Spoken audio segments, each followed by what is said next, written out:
Vincent van Gogh is probably one of the most famous and well-known artists of all time. Most people can easily recognize his paintings like The Starry Night, Sunflowers, The Potato Eaters, and his many self-portraits. Unfortunately, he was not famous during his lifetime. Vincent van Gogh had only sold one painting when in fact he had produced 900. Van Gogh was born in Holland in 1853. The Netherlands is home to the Golden Age where there was a vast growing interest in secular art.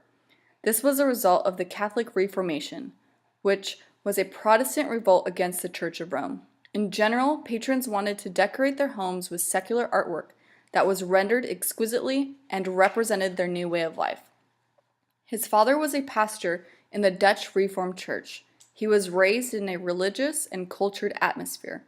Although Van Gogh was the son of a pastor, he struggled with identity and direction.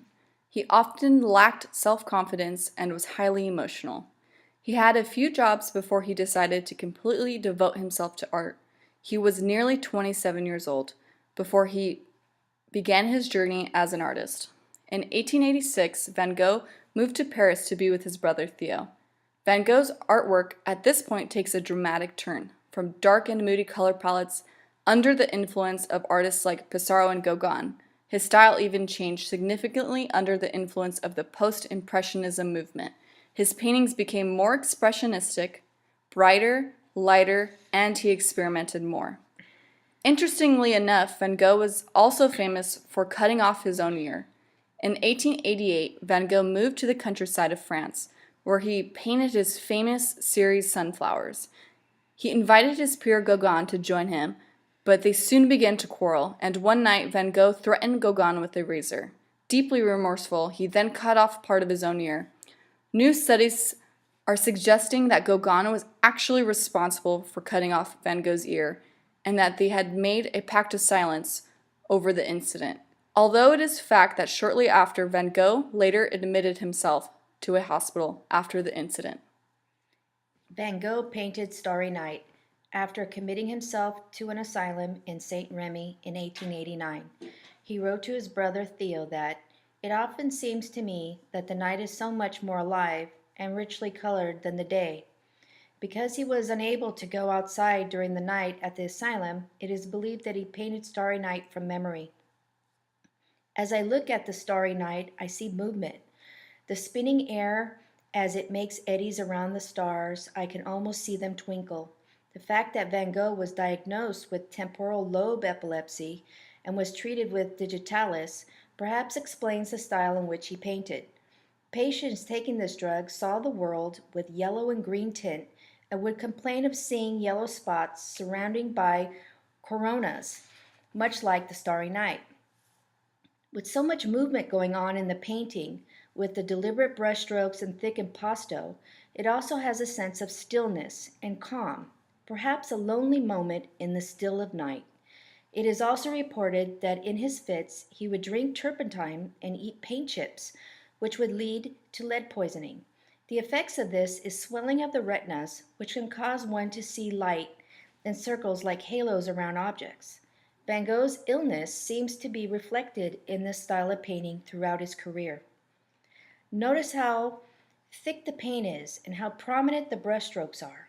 The brushstrokes appear to be painted very rapidly, thus create a sense of movement. The circular strokes create a sense of flow and gradually pull your eyes throughout the canvas, very much like the starry night. The color yellow seems to be prominent in his paintings, which also reflects a gentler side of the artist. He states that instead of trying to reproduce what I see before me, I use color in a completely arbitrary way to express myself powerfully. Vincent was not in a hurry, but in fact painted with ultimate certainty.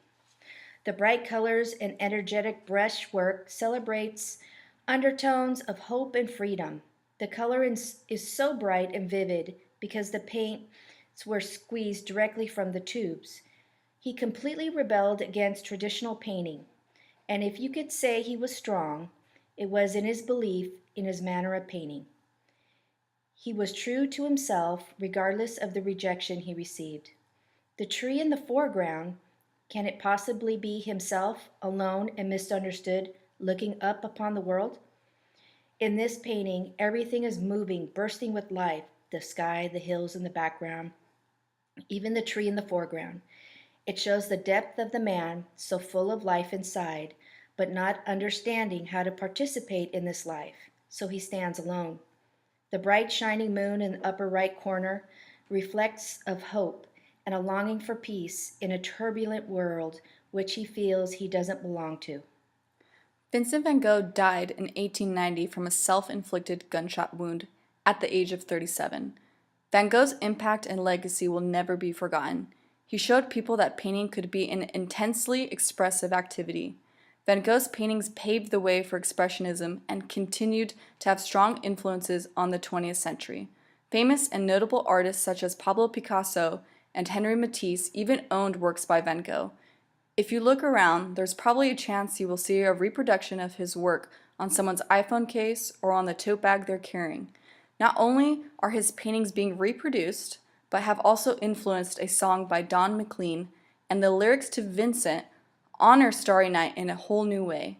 While paintings like the Starry Night were obviously far ahead of their time, it is unfortunate that Van Gogh died before he could be appreciated for his extraordinary works of art.